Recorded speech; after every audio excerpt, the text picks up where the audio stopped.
คุณท่านเป็นฐานรากมีค่ามากกว่าทุกสิ่งอย่าทิ้งขว้างทำให้คนได้เป็นคนค้นพบทางช่วยสรรสร้างมรรคผลเป็นคนดีกตัญญูต่อผู้ให้กตัญญูต่อผู้ได้ให้กำเนิดจะประเสริฐยิ่งนักเสริมศักดิ์ศรีช่วยตอบแทนท่านที่กล่อมเกลี้ยงเลี้ยงชีวีพระคุณนี้มีแต่ปลื้มยากลืมเลือนกตัญญูต่อครูบาอาจารย์ท่านวิชาการสั่งสอนให้หาใครเหมือนชูช่วยด้วยรักคอยตักเตือนไม่เปรอะเปื้อนลุ่มหลงเดินตรงทางกตัญญูต่อชาติศาสตร์กษัตริย์ปฏิบัติตนให้เห็นเป็นตัวอย่างอันความชั่วทั่วท่วนควรละวางหันมาสร้างแต่กรรมดีมิเสื่อมคลายกตัญญูรู้คุณอุดหนุนท่านเป็นรากฐานอันยิ่งใหญ่ไม่เสียหายกตัญญูกะตะเวทีที่บรรยายเป็นเครื่องหมายของคนดีที่โลกชมขอถวายความนอบน้อมแด่พระรัตนตรัยมีพระพุทธเจ้าเป็นต้นขอถวายความเคารพพระมหาเถระพระเถรานุเถระเจ้าคณะพระสังฆาธิการทั่วโลกมีพระเดชพระคุณพระธรรมเสนาบดีเจ้าคณะภาค7วัดพระธาตุดอยสุเทพเป็นต้นและขออำนวยพรแด่ท่านผู้ฟังท่านผู้ชมสาธุชนพุทธบริษัททั้งหลายวันนี้รายการพระไตรปิฎกลอยฟ้าก็ลอยมาจากวัดฝายหินตำบลสุเทพอำเภอเมืองจังหวัดเชียงใหม่มีพระครูสมุวิสุวัตรวรกิจโจเป็นเจ้าอาวาสวันนี้ก็บันทึกเสียงล่วงหน้ามา1 วันรายการก็จะออกอากาศใน5 สถานีวันพรุ่งนี้ตอนเช้า8 ถึง 9 นาฬิกาก็มี4 สถานีและ5 ทุ่มถึงเที่ยงคืนอีก1 สถานี4 สถานีก็คือวัดฝายหินวัดพระพุทธบาทอุดมวัดฝายหินอำเภอเมืองพุทธบาทอุดมอำเภอฝางวัดปากทางเจริญอำเภอดอยหล่อจังหวัดเชียงใหม่คราวนี้มจร.วิทยาลัยสงฆ์นครลำปางจังหวัดลำปางอีก1 สถานีซึ่งมีอาจารย์จีรศักดิ์ปันลำเป็นผู้อำนวยการสถานีฝั่งทางเจริญก็ท่านพระครูอภิวัฒนวิกรมเมื่อวานนี้ก็เจอกันที่วัดดอยสะพันยูท่านก็มานั่งร่วมงานการประชุมเพลิงของท่านอาจารย์พระมหาวิษณุจารุธรรมโมที่วัดดอยสะพันยูเหมือนกันที่วัด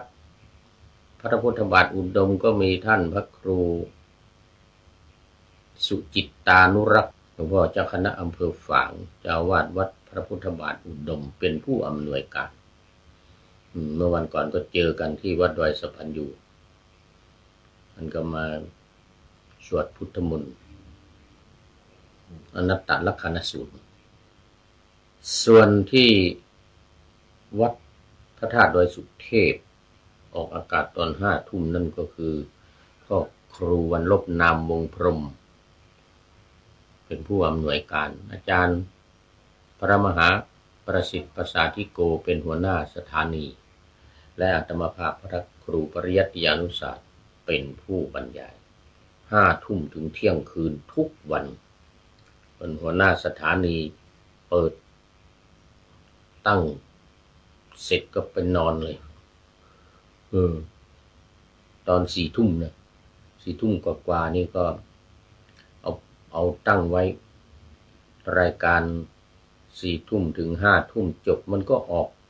ต่อเลยแล้วก็ปิดสถานีเองปิดสถานีไปเลยก็ทำเป็น MP3 ถ้าเอาเฟซนี่ไปเปิดไม่ได้ให้เปิดแล้วก็เดี๋ยวจะมีรายการอื่นต่อตลอดคืนไม่จบไฟสถานีหมดพอดีเลยแอร์อะไรก็หมดไฟหมดแต่ทำเป็น MP3 ท่านพระครูสมุวิสุวัตรวรกิจโจวัดฝายหินเป็นผู้ทำเอานี่แหละเอาเฟซเนี่ยที่ไลฟ์สดอยู่เนี่ยไปทำเป็น MP3 อีกทีหนึ่งแล้วก็เอาไปตั้งเปิดพอหยุดมันก็หยุดเลยมันไม่มีอะไรต่อ สถานีก็หยุดเลยปิดสถานีเลยอัตโนมัติเลยปิดโดยอัตโนมัติเลยดังนั้นตอน4 ทุ่มกว่าพอเริ่มรายการของผู้อำนวยการเนี่ยอาจารย์วันรบนามวงพรหมเนี่ย4 ทุ่มถึง5 ทุ่มเนี่ยเขาเปิดเสร็จเป็นMP3 เหมือนกันเปิดเสร็จแล้วก็ตั้งของรายการนี้ไว้ตั้งไว้พอจบของผอ.ก็มันก็เปิดต่ออันนี้เองอัตโนมัติแล้วก็ปิดเองอัตโนมัติเมื่อจบตอนเที่ยงคืนหัวหน้าสถานีอาจารย์พระมหาประสิทธิ์ประสาธิโกนี่นะ4 ทุ่มกว่านี้ก็ตั้งไว้แล้วก็ไปนอนหลับเลยไปนอนหลับแต่ถ้าเอาเฟซนี่เปิดนี่นะก็ต้องนั่งเฝ้าจนถึงเที่ยงคืนเนี่ยพอจบเสร็จแล้วก็ต้องปิดมันไม่ปิดโดยอัตโนมัติอ่ะมันก็มีรายการอื่นต่อเรื่อยๆไปจนสว่างนั่นอันนั้นก็ทำเป็น MP3 เปิดปิดเปิดแล้วมันก็ปิดแล้วก็สถานีก็ปิดโดยอัตโนมัติเลยเพราะว่า3:30ต้องตื่นอีกแล้วหัวหน้าสถานี3:30ต้องตื่นแล้วก็ไปเปิดสถานี4:00ก็มีรายการเริ่มแล้วเริ่มต่อแล้วสมัยก่อนอาจารย์มหาวิษณุนี่แหละเริ่ม4:00ถึง6 โมงเช้า2 ชั่วโมงเหมาตอนนี้ไม่รู้ใครต่อนะ4:00ถึง6 โมงนี่นะตอนนี้ไม่รู้รายการอะไรต่อยังไม่ค่อยได้ไม่ได้เปิดฟังดูแต่ก็มีอยู่ต้องมีเป็นประจำ4:00ถึง6 โมงเช้าหรือบางทีก็หัวหน้าสถานีเป็นคนเปิดรายการต่างๆเอามาเปิด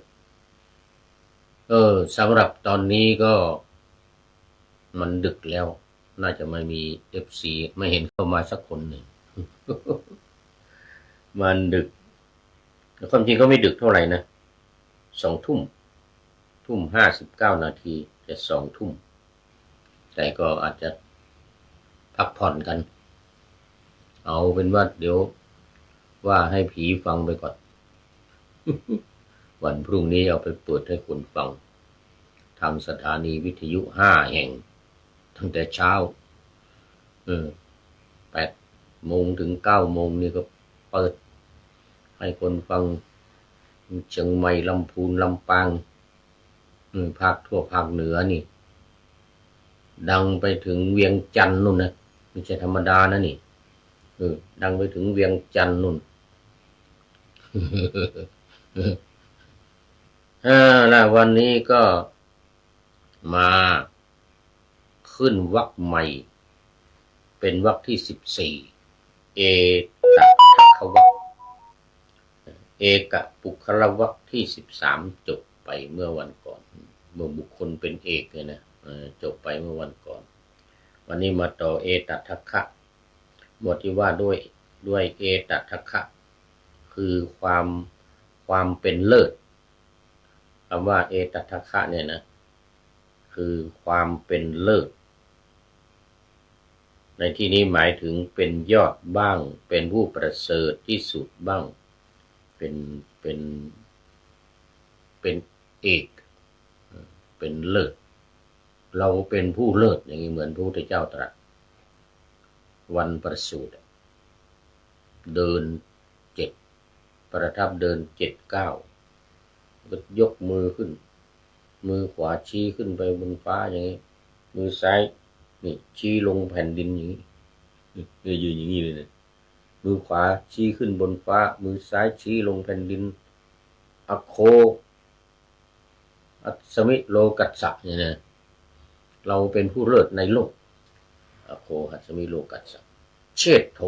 อัสมิโลกัสเราเป็นผู้ประเสริฐในโลกแล้วก็เศรษโถโลกัสมิโลกัสสะเราเป็นผู้เลิศเราเป็นผู้ประเสริฐเรียกเอตทัคคะความเป็นเลิศแต่ในที่นี้จะหมายถึงพระสาวกนะไม่ได้ว่าถึงพระพุทธองค์พระพุทธองค์ก็ว่าตอนที่วรรคที่แล้วเอกบุคคละเนี่ยเอกบุคคลเนี่ยบุคคลที่เป็นเอกอันนี้มีพระพุทธเจ้าด้วยมีพระพุทธเจ้าโดยส่วนใหญ่ก็เป็นพระพุทธเจ้าคือไม่มีสองเป็นเอกหนึ่งเดียวในโลกหมายถึงพระพุทธเจ้าแต่คราวนี้เอตทัคคะนี่ก็เป็นเลิศก็หมายถึงพระสาวกตั้งแต่พระอัญญาโกณฑัญญะลงไปมาเริ่มกันเลยข้อ188พระไตรปิฎกฉบับที่20ฉบับที่20อังคุตรนิกายเอกนิบาตทุกกนิบาตติกนิบาตนี่ในมีอยู่3นิบาตชุมนุมหมวดธรรม1หมวดธรรม2ข้อหมวดธรรม3ข้อหมวดธรรม3ข้อเอตทัคคะนี่มาดูข้อที่1ก่อนหน้าข้อที่188ฉบับมหาจุฬาลงกรณราชวิทยาลัยเล่มที่20หน้า25พอดีเลยหน้า25พระผู้มีพระภาคตรัสว่าภิกษุทั้งหลายอัญญาโกณฑัญญะเลิศกว่าภิกษุสาวกทั้งหลายของเรา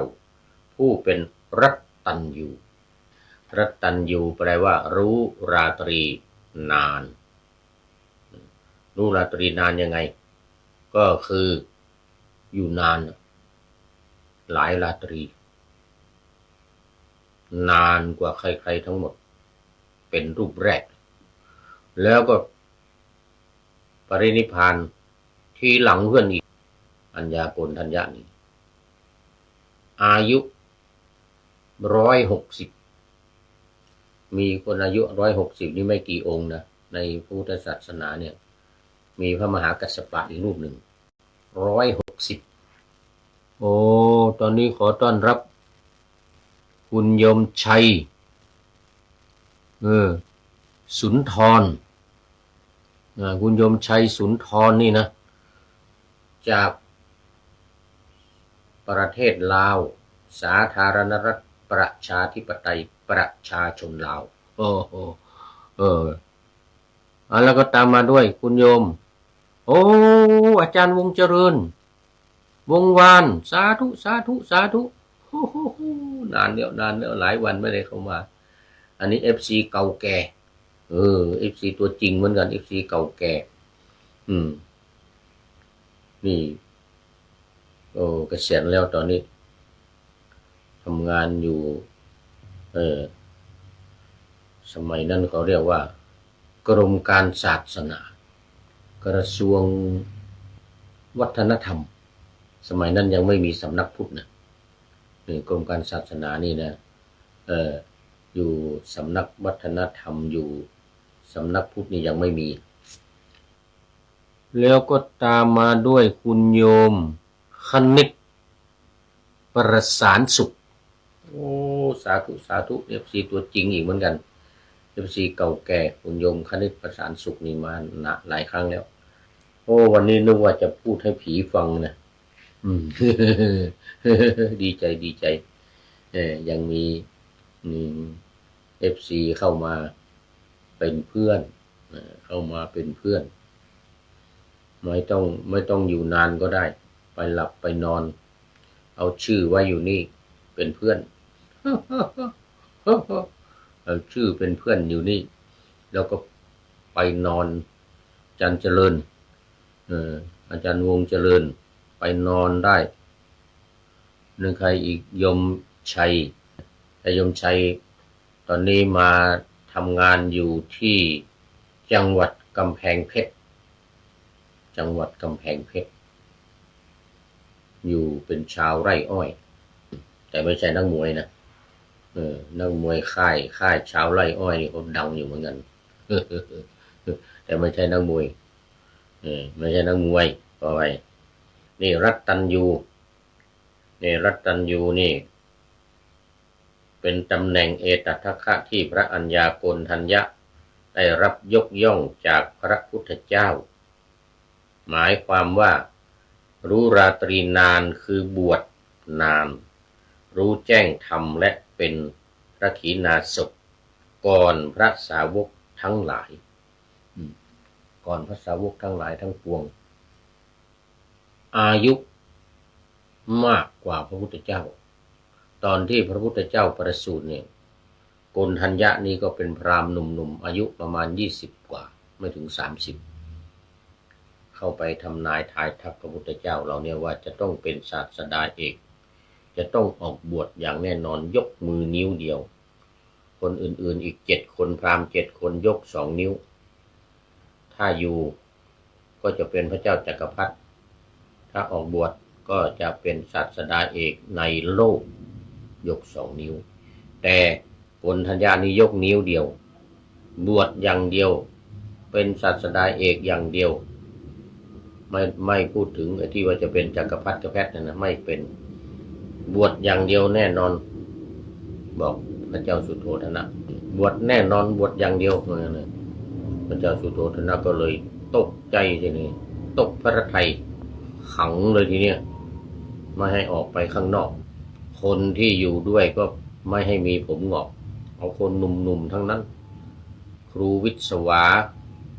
อะไรวิศวะว่าอะไรนะมาสอนก็หนุ่มๆครูหนุ่มๆที่ผมไม่งอกฟันไม่ร่วงเต่งตึงเนื้อหนังมังสังกำยำล่ำสันแข็งแรงไม่ให้เห็นจุดอ่อนของร่างกายของสังขารว่ามันไม่เที่ยงมันเหี่ยวแห้งหรืออะไรยังไงนะฟันร่วงอย่างนี้นะห้ามออกมาโดยเด็ดขาดผู้หญิงบำรุงบำเรอมาฟ้อนมารำร้องเพลงตีเกาะเคาะกลองนะสาวๆทั้งนั้นหน้าเหี่ยวแก่ๆห้ามเข้ามาโดยเด็ดขาดจะฟ้อนจะรำจะร้องอะไรดีเสียงดียังไงก็ไม่ให้เข้ามา เอาอย่างเงี้ย29 ปีขังอยู่ในปราสาท3ฤดูฝนฤดูหนาวฤดูร้อนอยู่ปราสาทหลังหนึ่งฤดูฝนอยู่ปราสาทหลังหนึ่งฤดูหนาวอยู่ปราสาทหลังหนึ่งฤดูหนาวก็จะปราสาทที่อุ่นฤดูร้อนก็ปราสาทที่เย็นฤดูฝนก็ปราสาทที่อากาศดีไม่ให้ถูกฝนไม่ให้ถูกแดดโดยเด็ดขาดอันนี้เขาเรียกว่ารู้ราตรีนานของพระโกณทัญญะที่ว่าเนี่ยนะแต่โกณทัญญะเนี่ยประกาศต่อหน้าพระเจ้าพิมพิสพระเจ้าสุโธทนะว่าออกบวชแน่นอนยกมือนิ้วเดียวไม่ยก2เหมือนอีก5คน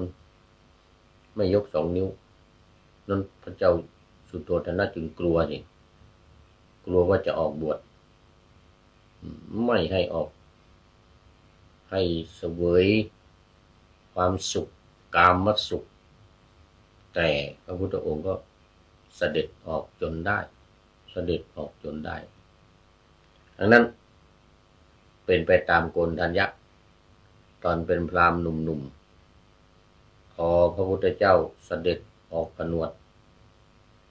ก็ออกตามเลย6 ปีคอยติดตามอุปถัมภ์อุปถากบิณฑบาตอะไรมาให้เสวยมาให้พุทธองค์เสวยจนวาระสุดท้าย49 วันพระองค์ไม่ฉันอะไรแล้วก็พากันอยู่คอยดูแลที่อยู่อาศัยปัดกวาดทำความสะอาดอะไรให้ล้างมือล้างเท้าตักน้ำล้างเท้าให้จนพระพุทธองค์เลิกบำเพ็ญเพียรเลิกทำอัตตกิลมัฏฐานุโยคทำตัวเองให้ลำบากเลยนะมันไม่ใช่ทางไม่ได้บรรลุหันมาดื่มนมที่เด็กเลี้ยงโคยอดใส่ปากจากนั้นก็ได้สติมาเลยได้สติว่ามันไม่ใช่ทางนี่6 ปีเราคร่ำเคร่งปฏิบัติมาจนผอมเหลือแต่กระดูกกับหนังเนี่ยเหลือแต่กระดูกกับหนังนี่ไม่ใช่ทางไม่ได้บรรลุหันมาฉันอาหารปัญจวัคคีย์ทั้ง5มีโกณฑัญญะเป็นต้นนี่เห็นหมดศรัทธาไม่ได้บรรลุเป็นพระอรหันต์แล้วแน่นอนไม่ได้เป็นพุทธเจ้าแน่นอนหนีไปอยู่พาราณสีนู่นนี่เขาบอกว่ามันเป็นโอกาสดีเปิดทางให้พุทธองค์มันปฏิบัติด้วยตนเองปฏิบัติด้วยตนเองคิดเองนั่งเองคิดเองไม่ฟังใครแล้วไม่เชื่อใครแล้วตำรับตำราอะไรต่างๆทิ้งหมดฉันอาหารนางสุชาดาถวายข้าวมัทุปายาตเสร็จแล้วก็นั่งคิดเอง1 คืนบรรลุแล้วก็นั่งเสวยวิมุตติสุขอาหาร1 มื้อของนางสุชาดาอยู่ได้49 วันอยู่ได้49 วันส่วนใหญ่นั่งทำสมาธินะพิจารณาดูธรรมะที่ได้ตรัสรู้มา49 วันนั่งอยู่7 แห่งละ7 ที่แห่งละ7 วันมีต้นโพธิมงคลเป็นต้นนี่รูปที่1ข้อที่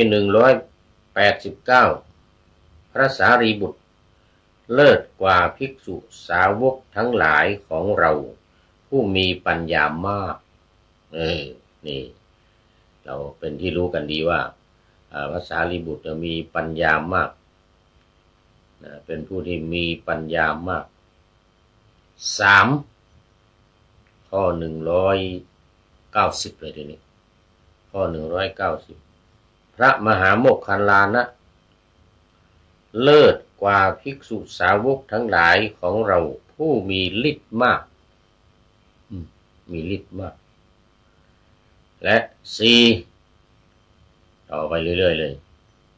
ข้อ191พระมหากัสสปะ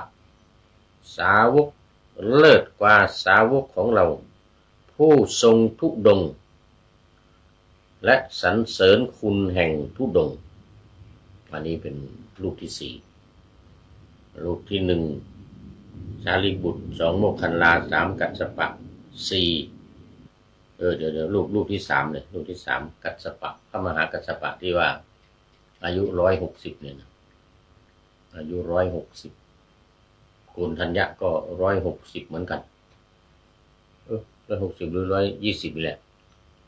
แต่ก็ปรินิพพานก่อนพระพุทธเจ้าตอนนี้ขอต้อนรับรุ่งโรจน์กาวีระวรรณท่านอาจารย์รุ่งโรจน์อาจารย์รุ่งโรจน์กาวีระวรรณเมื่อกี้รายการก่อนก็เข้ามายังไม่นอนนี่2 ทุ่มกว่าแล้ว2 ทุ่มกว่าแล้วยังไม่นอนทำงานอยู่โรงเรียนบาลีสาธิตมจร.วิทยาเขตเชียงใหม่วัดสวนดอกโรงเรียนบาลีสาธิตโมทนาเป็นอย่างยิ่งเป็นเพื่อนกันก่อนไม่นาน1 ชั่วโมง ตอนนี้ก็ไปหลายนาทีแล้วรูปที่4อนุรุทธะ เลิศกว่าภิกษุสาวกทั้งหลายของเราผู้มีตาทิพย์ท่านอนุรุทธะเนี่ยนะนั่งเข้าฌานเสร็จแล้วออกจากฌานมาก็มีตาทิพย์เห็นพระมหากัสสปะนี่แหละกำลังเดินทางมาจากถวายสักการะพระพุทธองค์ก่อนพระราชทานเพลิงก่อนประชุมเพลิงเนี่ยนะวันที่7ที่ไฟไม่ติดจุดยังไงเผายังไงก็ไม่ติดก็ขอท่านพระอนุรุทธะนี่แหละดูหน่อยว่างั้นนะในฐานะที่รับเอตทัคคะในเรื่องของตาทิพย์ว่างั้นนะขอตรวจดูหน่อยว่ามันมีเหตุการณ์อะไรเนี่ยไฟไม่ติดเนี่ยนั่งเข้าฌานเสร็จแล้วออกจากฌานเห็นพระมหากัสสปะกำลังเดินทางมากับสาวกยังมาไม่ถึงจะถึงวันพรุ่งนี้ว่างั้นนะเพราะฉะนั้นวันนี้ไฟไม่ติดเพราะว่าพระพุทธองค์เนี่ยเคารพพระมหากัสสปะมากเพราะว่ามีอายุมากกว่าพระพุทธองค์ก็อย่างว่าตอนที่ทำนายพระลักษณะของพระพุทธเจ้านั่นก็อายุ20กว่าแล้วน่าจะ20ต้น20ต้น20ต้นคนอื่นๆเขาแก่กันหมดแล้วก็ฝากท่านโกณฑัญญะนี้ไว้หนุ่มๆเนี่ยพอพระพุทธเจ้าออกบวชก็ขอให้บอกด้วยสั่งลูกไว้7คนนี่นะสั่งลูกไว้ว่าถ้าพระพุทธเจ้าออกบวชพระโกณฑัญญะออกบวชก็ขอให้ออกบวชตามแต่ทีนี้ตามหาไม่เจอกันเจอแค่4คนอีก3คนไม่เจอลูกของพราหมณ์ที่ทำนายเนี่ยนะเจอ4คนก็ได้เนี่ยพระวัปปะพัทธิยะมหานามะอัสสชิเนี่ย4คนเนี่ย5ทั้งโกณฑัญญะไปเจอลูกของพราหมณ์4คนอีก3คนหาไม่เจอไม่รู้ไปอยู่ที่ไหนตอนที่พระพุทธเจ้าออกผนวดนี่หาไม่เจอได้4คนแล้วก็พากันออกบวชตามอย่างว่ามาข้อที่193เมื่อกี้อนุรุทธะนะพัทธิยะกาลิโคทายบุตรพระพัทธิยะกาลิโคทายบุตรลินี่รอจุฬานะโคทายะนี่มันตัวตะกรวดเนี่ยตัวตะกรวดดำกาละแปลว่าดำกาลิโคทายะตะกรวดดำชื่อพัทธิยะบุตรของพราหมณ์ชื่อว่ากาลิโคโครธากาลิโครธาพราหมณ์ชื่อว่ากาลิแปลว่าตะกรวดดำเนี่ยนะถ้าจะตัวดำมิดหมีเลยเลิศกว่าภิกษุทั้งหลายของเราผู้เสียงไพเราะเป็นผู้ที่มีเสียงไพเราะเดี๋ยวก่อนผิดมั้งเนี่ยเดี๋ยวเลิศกว่าผู้เกิดในตระกูลสูงยังไม่ใช่ครับดูผิดไปผู้เกิดในตระกูลสูงคือตระกูลกาลิโคทาเนี่ยนะกาลิโคทาเนี่ยนะไอ้ตระกรวดดำเนี่ยนะตระกูลตะกรวดดำ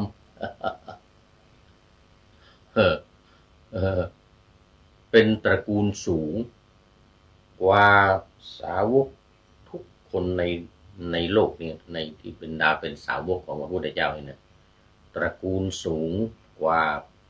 เคลื่อนทุกคนเลยขนาดตระกูลสักยะนี่โคตมะนี่ยังไม่เท่ายังสู้ไม่ได้นี่เป็นตระกูลสูงมากพัทธิยกาลิโคธาพัทธิยกาลิโคทายะตระกูลสูงต่อไปที่เสียงไพเราะนี่ก็คือข้อที่194ละกุณตกะพัทธิยะนี่แน่นอนนะละกุณตกะพัทธิยะนี่เลิศกว่าสาวกทั้งหลายของเราผู้มีเสียงไพเราะยิ่งพระพุทธเจ้ายังสู้ไม่ได้เดี๋ยวลองจากพระพุทธเจ้านี่พระพุทธเจ้านี่เสียงก้องกังวานเหมือนเสียงนกกาละเวกแต่ละกุณตกะเนี่ยเสียงไพเราะไม่มีใครเทียบเท่าได้เป็นเอตทัคคะได้รับการยกย่องจากพระพุทธองค์เลยลองจากพระพุทธเจ้าเลยเสียงไพเราะนี่ละกุณตกะ194ปินโดละภารัตวาชะนี่คงพอนึกกันได้คงพอนึกจำกันได้ที่เหาะขึ้นไปเอาบาทไม้จันทร์เศรษฐีชาวราชคฤห์ได้บาทได้ไม้จันทร์มาที่มันลอยน้ำมาเนี่ยแล้วก็มาทำเป็นบาทขนาดใหญ่กลิ่นหอมนุ่มเอาขึ้นไปไว้บนปลายไม้ไผ่นี่นะ20 ศอกก็สูงขึ้นไป10 เมตร60 ศอกขออภัย60 ศอกก็สูงขึ้นไป30 เมตรพระอรหันต์แน่จริงมีอรหันต์จริงขอให้เหาะขึ้นไปเอาเหาะขึ้นไปเอาบาตรหมู่เดียรถีทั้งหลายก็ทำท่าจะเหาะให้ลูกศิษย์ดึงขาไว้เขาไม่ให้เหาะว่างั้นนะบอกเศรษฐีเขาไม่ให้เหาะเอาบาตรมาให้อาตมาเถอะว่างั้นเศรษฐีก็ยังยืนกรานเหมือนเดิมบอกก็ต้องเหาะขึ้นไปเอาถ้าเป็นอรหันต์จริงต้องเหาะขึ้นไปเอาปินโดภารัตวาชะเดินไปกับพระมหาโมคคัลลานะนี่แหละบอกท่านอาจารย์มหาโมคคัลลานะมีฤทธิ์มากเหาะขึ้นไปหน่อยเราเนี่ยใครๆก็รู้ว่างั้นนะใครๆก็รู้ว่ามีฤทธิ์มากท่านสิว่างั้นนะท่านก็มีฤทธิ์มากเหมือนกันต้องโชว์ว่างั้นนะต้องแสดงให้เศรษฐีเห็นว่าพระอรหันต์มีจริงแล้วก็เหาะได้จริงว่างั้นนะอรหันต์ในโลกนี้มีจริงแล้วเหาะได้จริงว่างั้นนะท่านเหาะเถอะท่านเหาะเถอะว่างั้นนะปินโดละภารัตวาชะอันนี้เราจำกันแม่นยำอันนี้ไม่ต้องพูดมากเลิศกว่าภิกษุสาวกทั้งหลายของเราผู้บรรลือสีหานาถบรรลือสีหานาถหมายความว่าไงบรรลือสีหานาถในที่นี้หมายถึงอาการที่เปล่งวาจาอย่างองอาจดุจพญาราชสีห์ในขณะที่เดินรอบๆวิหารในขณะที่เดินรอบๆวิหารนี่ก็เปล่งเสียงดังมีใจความว่าผู้มีความสงสัยในมรรคและผลจงถามข้าพเจ้าว่างั้นนะหรือแม้จะยืนตรงพระพักตร์ของพระพุทธเจ้าหรือแม้จะยืนตรงพระพักตร์ของพระพุทธเจ้าก็เปล่งวาจาว่ากิจที่จะพึงทำในพระศาสนานี้ของข้าพเจ้าข้าพระองค์ถึงที่สุดแล้วเปล่งวาจาอันเป็นองค์อาจแกล้วกล้าหาญหรืออาจหาญขนาดต่อหน้าพระพุทธเจ้าก็ยังเปล่งวาจาอย่างนั้นเลยถ้าไม่ต่อหน้าของพระเจ้าหรือคนอื่นๆก็ประกาศเสียงดังเลยบอกว่าใครอยากจะถามอะไรก็ถ ามข้าพเจ้าได้ว่างั้นนะอยากจะรู้อะไรเกี่ยวกับการตรัสรู้การพระพุทธเจ้าหรืออะไรต่างๆก็ถามข้าพเจ้าได้ว่างั้นนะถามข้าพเจ้าได้เลยองค์อาจหาญมากกล้าหาญกล้าหาญเอาละต่อไปองค์ที่8ปุณณมันตานีบุตรโอ้เลิศกว่าภิกษุสาวกทั้งหลายของเราผู้เป็นธรรมกถึกไม่มีใครเทียบได้ปุณณมันตานีบุตรโอ้โหสุดยอดในการแสดงธรรมพระสารีบุตรนี่ก็เก่งในการแสดงธรรมเหมือนกันแต่ว่าได้รับการยกย่องในเรื่องของมีปัญญาอยู่แล้วเรื่องแสดงธรรมเก่งนี่ก็ยกมาให้ปุณณมันตานีบุตรรุ่งโรจน์กาวิลาวันยังอยู่รุ่งโรจน์กาวิลาวันมกแมกอย่างเงี้ยว่าฤาษีหานาถแล้วก็เป็นธรรมกถึกปุณณมันตานีบุตรนี่เป็นธรรมกถึกสุดยอดในการแสดงธรรมเอาต่อไปรูปที่9มหากัจจานะมหากัจจานะไม่ใช่มหากัจจายนะนะมี2รูปนะถ้ากัจจายนะนะอีกรูปหนึ่งอันนี้กัจจานะส่วนกัจจายนะนั้นพุงใหญ่อันนั้นนี่รูปหล่อจนใครๆหลงไหลใฝ่ฝันก็เลยทำตัวเองให้อ้วนหน้าตานี่โอ้โหเหมือนกับพระยิ้มของประเทศจีนคุยนั่งทำอย่างนี้เลยไม่ให้ใครมาหลงไหลใฝ่ฝันอีกเดี๋ยวเหมือนกับคนนั่นน่ะโอ้เพียงแค่คิดนะสวยมากเหมือนกันนะสวยมากหล่อมากโอ้อยากจะได้มาเป็นเมียเหมือนกันนะเพียงแค่คิดอย่างนั้นน่ะจากเป็นผู้ชายกลายเป็นผู้หญิงเลยอายขายขี้หน้าพักพวกไม่กล้าเดินเข้าหมู่เดินหนีไปเมืองตักกศิลาเดินหนีไปแต่ก็สวยนะกลายเป็นผู้หญิงที่สวยนะเดินตามเกวียนไปหนุ่มๆบนเกวียนก็มองเห็นเนี่ยโอ้อุ้มขึ้นรถอุ้มขึ้นเกวียนไปเมืองตักกศิลานู่นเลยอยู่กับสามีได้ลูก2 คนลูกได้ลูก2 คนเสร็จแล้วกลับเป็นผู้ชายอีกทีหนึ่ง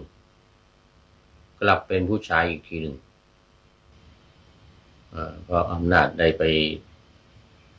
ตักบาตรทำบุญแล้วก็สารภาพผิดกับพระเถระผู้มีพระทินศพรูปหนึ่งก็กลับเป็นผู้ชายอีกแล้วก็มีลูก2 คนตอนเป็นผู้หญิงมีลูก2 คนเลยกลับมาบ้านมาบอกใครก็ไม่เชื่อเลยบวชเป็นมหากัจจายนะเนี่ยนะเดี๋ยวบวชคนนั้นน่ะเดี๋ยวชื่ออะไรลืมไปแล้วบวชแล้วก็ได้บรรลุเป็นพระอรหันต์มีลูก4 คนเลยทีนี้ตอนเป็นผู้ชายครั้งแรกก็แต่งงานแล้วมีลูก2 คนพอไปเป็นผู้หญิงไปแต่งงานกับบนหนุ่มเมืองตักกศิลาเนี่ยก็ได้ลูกอีก2 คนนั่นลูกตอนเป็นผู้หญิงนั่นลูกตอนเป็นผู้ชายตอนเป็นผู้ชายมีลูก2ตอนเป็นผู้หญิงมีลูก2เพราะมหากัจจายนะอันนั้นกัจจายนะนะอันนี้กัจจานะ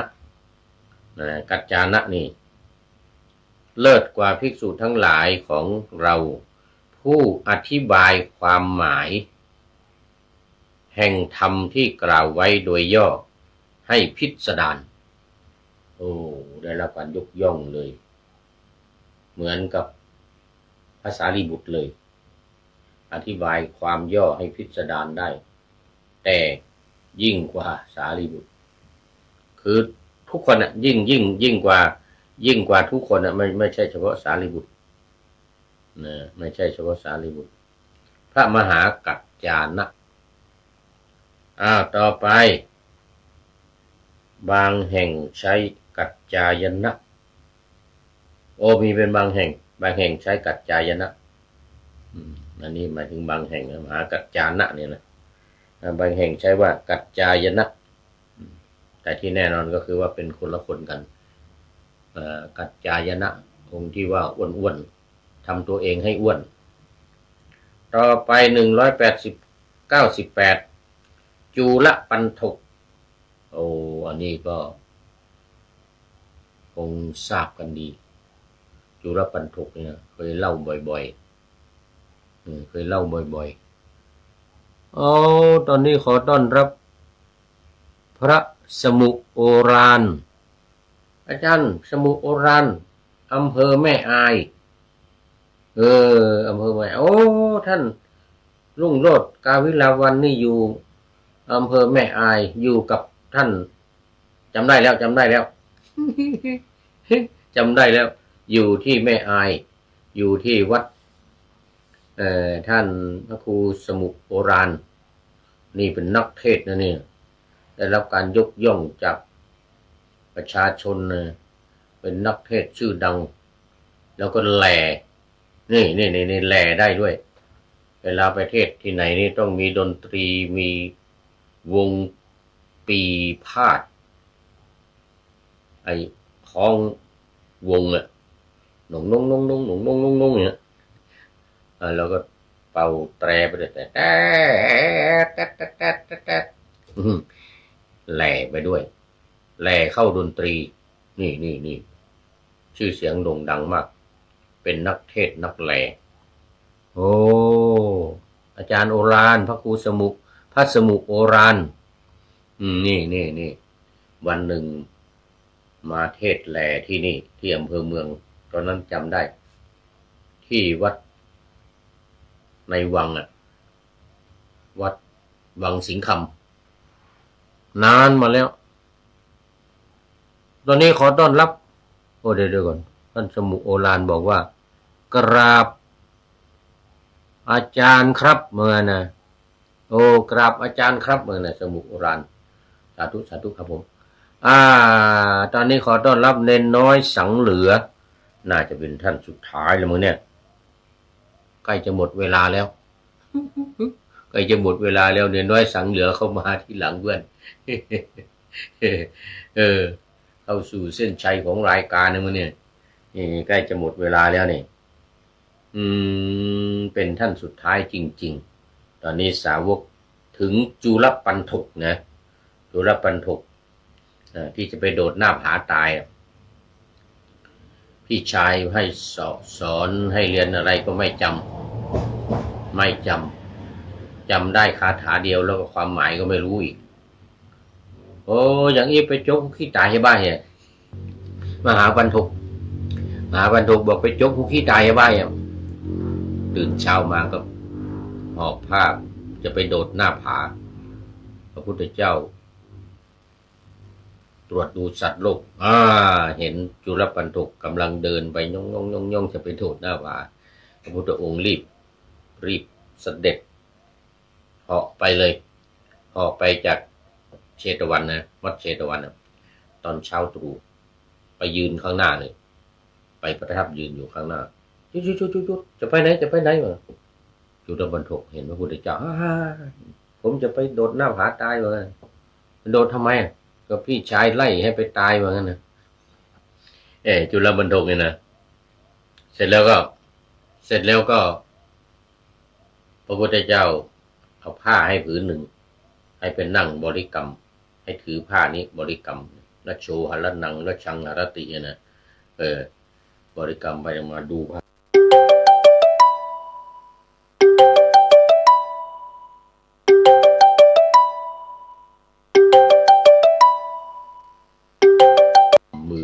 ขี้ไข่มันไม่ได้อาบน้ำไม่ได้อาบน้ำโมโหตื่นเช้ามาปกติคนอินเดียนี่ตื่นเช้ามาเขาจะอาบน้ำนะอันนี้ไม่อาบจะไปโดดหน้าผาตายมือมันก็เลยดำเนี่ยจับผ้าสีขาวโอ้ผ้าเมื่อกี้สีขาวตอนนี้สีดำเหมือนกับคนเราเนี่ยจิตของเรานี่มีจิตที่สะอาดพอกิเลสเข้ามาเปื้อนก็เลยเศร้าหมองว่างั้นนะบรรลุเป็นพระอรหันต์กลับมาวัดพุทธเจ้าไปฉันบ้านนางวิสาขาภิกษุไปหมดปันถกมหาปันถกก็ไปด้วยก็ถึงเวลาพระพุทธองค์ว่าพระองค์ก็ตรัสว่านิมนต์พระที่วัดมีอยู่ว่างั้นนะไปนิมนต์มาฉันว่างั้นนะมหาปันถกบอกว่าไม่มีแล้วไม่มีว่างั้นนะมาหมดแล้วว่างั้นนะไม่มีแล้วน้องชายของเก้ากระหม่อมนี่ก็ไปโดดหน้าผาตายแล้วว่างั้นพุทธเจ้าตรัสว่ายังไม่ตายยังไม่ตายตรงนี้อยู่ในวัดบรรลุเป็นพระอรหันต์แล้วว่างั้นนางวิสาขาให้คนไปพอไปถึงโอ้โหเนรมิตกายนี่ 1,000 รูปเต็มในวัดเชตวันน่ะคนชายรีบกลับมาบอกนางวิสาขาบอกมีอยู่เต็มเลยไม่รู้ว่าองค์ไหนเหมือนกันนะมีอยู่เต็มท่านเหมือนกันนะองค์ไหนก็เป็นสุรปันถกหมดเหมือนกันนะพุทธองค์ก็ตรัสว่าถ้าถามองค์ไหนพูดก่อนว่าอาตมาชื่อจุลปันถกให้จับมือไว้เงี้ยนะคนชายของนางวิสาขาก็พากันไปยืนลายล้อมเลยยืนมันมีเป็นพันน่ะพอได้ยินเสียงใครพูดก่อนจับมือรูปที่เหลือหายหมดเลยเหลือจุลปันถกรูปเดียวเลยได้รับการยกย่องจากพุทธเจ้าว่าเป็นเลิศกว่าภิกษุทั้งหลายในบรรดาสาวกของเราผู้สามารถเนรมิตกายมโนมัยว่างั้นนะสามารถเนรมิตกายมโนมัยกายมโนมัยนี่ยังไงคือเนรมิตกาย หมายถึงเนรมิตกายที่เกิดขึ้นด้วยใจมโนแปลว่าใจสำเร็จมโนมัยคือสำเร็จด้วยใจเนรมิตกายสำเร็จด้วยใจเช่นตามปกติภิกษุอื่นหลายรูปเนรมิตให้กายเกิดนะขึ้นมีรูปร่างลักษณะเหมือนกันทำงานอย่างเดียวกันได้เพียง3 หรือ 4 รูปเท่านั้นไม่มากส่วนท่านจุลปันถกเนรมิตกายให้เป็นสมณะตั้ง 1,000 รูปโดยการนึกเพียงครั้งเดียวด้วยใจมโนมัยสำเร็จด้วยใจทั้งยังสามารถทำให้กายที่เนรมิตนั้นมีรูปร่างต่างกันไม่เหมือนกันไม่เหมือนกันร่างกายต่างกันไม่เหมือนกันทำการงานต่างกันเพราะฉะนั้นท่านจึงเลิศกว่าภิกษุผู้เนรมิตกายมโนมัยทั้งหลายรูปอื่นได้อย่างน้อยอย่างมากก็แค่3 หรือ 4อันนี้เป็นพัน1,000แล้วก็ระลึกครั้งเดียวมโนมัยเนี่ยสำเร็จด้วยใจครั้งเดียว 1,000 เลยเราไว้แค่นี้ก่อนถึงจุลปันถกนะจุลปันถกรูปที่199นะมหาปันถกพี่ชายต่อไปอีกก็จะมีอีกเลยว่าวันนี้เวลาหมดพอดี เวลาหมดพอดีสามเณรน้อยสังเหลือพระครูสมุโอรานเป็นท่านสุดท้ายครูสมุโอรานเป็นท่านสุดท้ายเนรน้อยสังเหลือเนาะสมุโอรานเขียนมาว่าตุยังอยู่เดี๋ยวก่อนท่านรุ่งโรจน์ยังอยู่กับผมครับเหมือนกันนะใช่แล้วจำได้แล้วท่านรุ่งโรจน์กาวิลาวันชื่อเล่นว่าอย่างนั้นตุติดยังไง ตุ๊ตดตุ๊ตดยังอยู่กับผมตุ๊ตดเนี่ยตุ๊ตดกายังอยู่กับผมเหมือนนะสาธุสาธุเป็นท่านสุดท้ายเข้าสู่รายการในวันนี้ขอบคุณมากทั้งสองท่านทั้งเนนน้อยสังเหลือวัดป่าแดงเมื่อวานนี้เจอท่านพระครูโคสิทธิ์ปริยัติยาพรแล้วที่วัดดอยสะพันยูท่านพระครูโคสิทธิ์ก็สบายดีนะเอาละทีนี้ก็มาดูข้อคิดท้ายรายการเอาไว้คือจุลปันทุกนะวันนี้โอ้โหนี่ยาวได้จากท่านนายพลของเรานเรศจิตรักของเราโอ้นี่มันจะเกินเวลานะนี่บอกไว้ว่ากตัญญูรู้คุณท่านเป็นฐานรากมีค่ามากกว่าทุกสิ่งอย่าทิ้งขว้างทำให้คนเป็นคนค้นพบทางช่วยสรรสร้างมรรคผลเป็นคนดีกตัญญูต่อผู้ได้ให้กำเนิดจะประเสริฐยิ่งนักเสริมศักดิ์ศรีตอบแทนท่านที่กล่อมเกลี้ยงเลี้ยงชีวีพระคุณนี้มีแต่ปลื้มยากลืมเลือนกตัญญูต่อครูบาอาจารย์ท่าน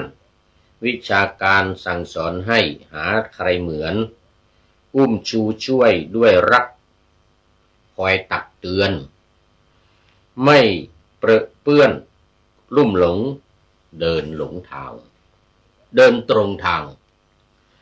กตัญญูต่อชาติศาสตร์กษัตริย์ปฏิบัติตนให้เห็นเป็นตัวอย่างอันความชั่วทั่วท่วนควรละวางหันมาสร้างแต่กรรมดีมิเสื่อมคลายกตัญญูรู้คุณอุดหนุนท่านเป็นรากฐานอันยิ่งใหญ่ไม่เสียหายกตัญญูกตเวทีที่บรรยายเป็นเครื่องหมายของคนดีที่โลกชมขอบคุณท่านนายพลพลตรีนเรศจิตรักเอาไว้ณที่นี้เป็นอย่างยิ่ง ขอนำพระไตรปิฎกลอยฟ้าไปจากผู้ฟังทั้งหลายในโลกล่าวันต่อไปจะได้จรย้อนกลับมาสู่สถานีใหม่ให้ท่านฟังอย่าลืมเปิดวิทยุหรือเครื่องรับโทรศัพท์โมบายคอมพิวเตอร์ผัง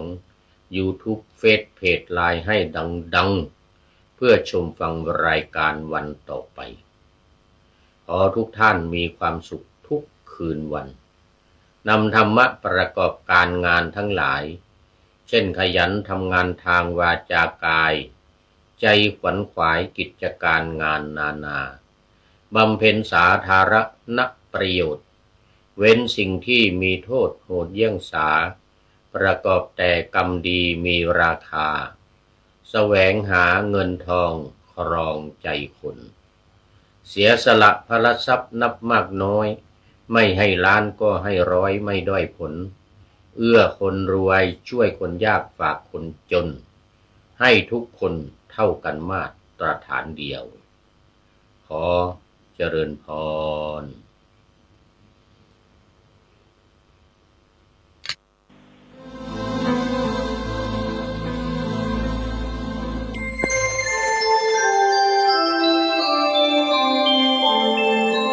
ขณะนี้ท่านกำลังฟังสถานีวิทยุกระจายเสียง FM 104.5 เมกะเฮิรตซ์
พึงอบรมเรื่องการเทศนา การเขียน การค้นคว้า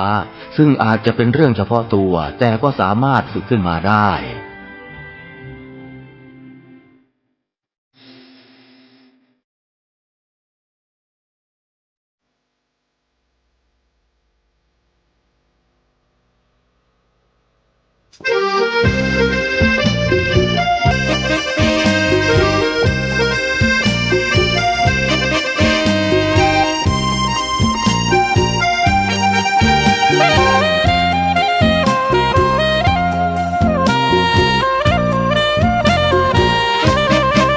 สถานีพระพุทธศาสนาฝากเสียงลอยมาบอกบรรดาญาติโยมที่มีใจใช้ธรรมชโลมที่มีใจใช้เพลงชโลมบอกบรรดาญาติโยมให้ฟังคลื่นนี้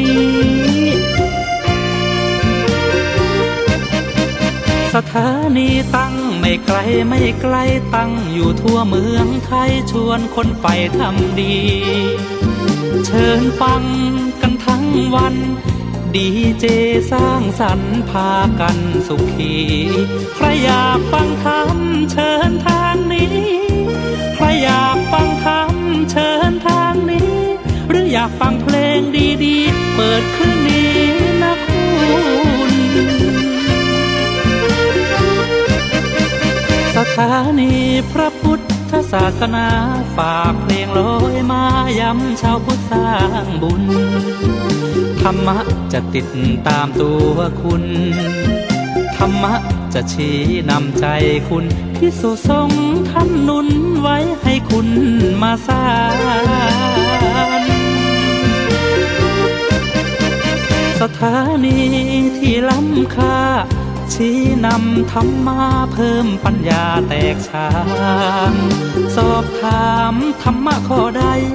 เชิญลองถามไทยเรื่องที่อยากถามมีธรรมสลับ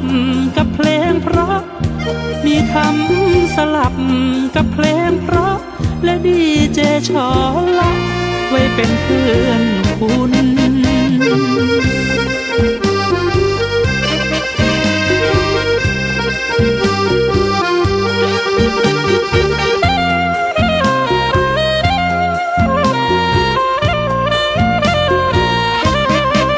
สถานี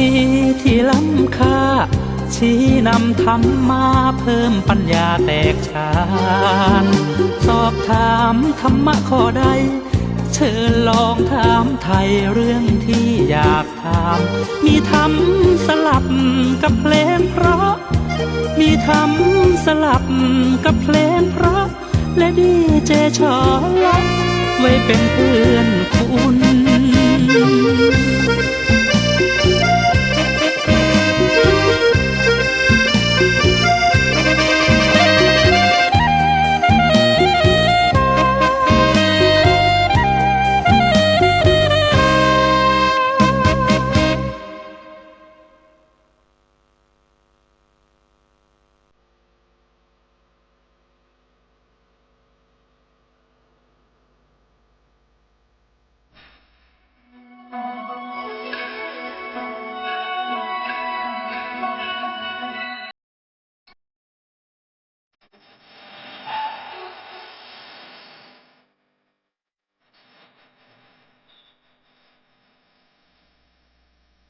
งานเผยแผ่เป็นงานหลักของพระพุทธเจ้า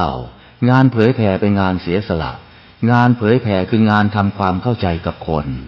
การทำความเข้าใจคือการศึกษาเรียนรู้คนอื่นและให้คนอื่นศึกษาเรียนรู้เราด้วย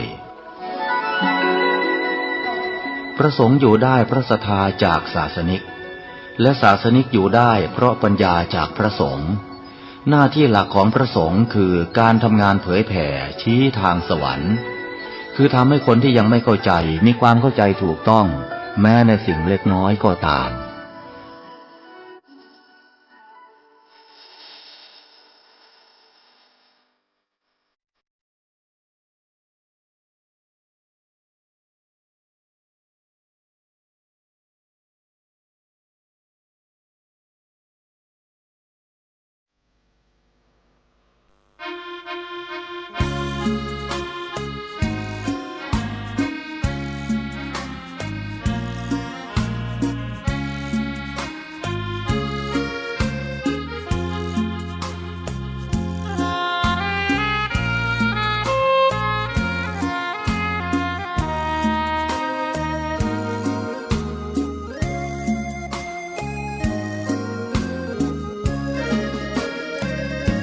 ลิ้วเพลงธรรมถูกถ้อยคำเข้าถึงจิตใจ ฟังรายการวิทยุเสียงใสส่งถึงใจไปสู่ปลายนา สารธรรมน้อมนำมองพระศาสดา บอกผู้คนทั่วลาหันมาเข้าวัดฟังธรรมคลื่นเสียงนี้เป็นคลื่นธรรมะจากใจส่งถึงบ้านไกลบ้านไกลฟังได้สุขใจล้ำยามดึกดื่นค่อนคืนมีงานต้องทำเป็นคลื่นสารธรรมเน้นย้ำธรรมะเพื่อนใจเสียงคลื่นธรรมบอกหลักธรรมให้คลายความเหงาฟังเสียงธรรมะเบาเบาบอกเล่าถึงคนบ้านไกลสื่อธรรมะบอกลดละละวางด้วยใจสื่อไปถึงสวงในเข้าใจหลักธรรมหลักดีพลิ้วเพลงธรรมถูกสัมพันธ์จิตใจร่าเริงฟังสาระธรรมะบันเทิงรื่นเริงในชีวิตยามวันว่างเดินทางไปเยี่ยมสถานีนัดพบกันน้องพี่วันนี้วันดีวันเสาร์สวดมนต์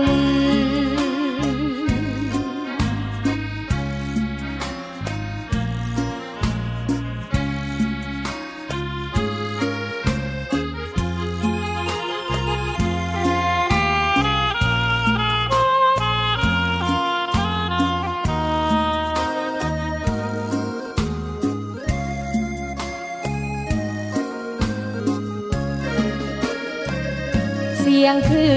นธรรมบอกหลักธรรมให้คลายความเหงาฟังเสียงธรรมะเบาเบาบอกเล่าถึงคนบ้านไกลสื่อธรรมะบอกลดละละวางด้วยใจสื่อไปถึงสวงในเข้าใจหลักธรรมหลักดีพลิ้วเพลงธรรมถูกสัมพันธ์จิตใจร่าเริงฟังสาระธรรมะบันเทิงรื่นเริงในชีวิตยามวันว่างเดินทางไปเยี่ยมสถานีนัดพบกันน้องพี่วันนี้วันดีวันเสาร์สวดมนต์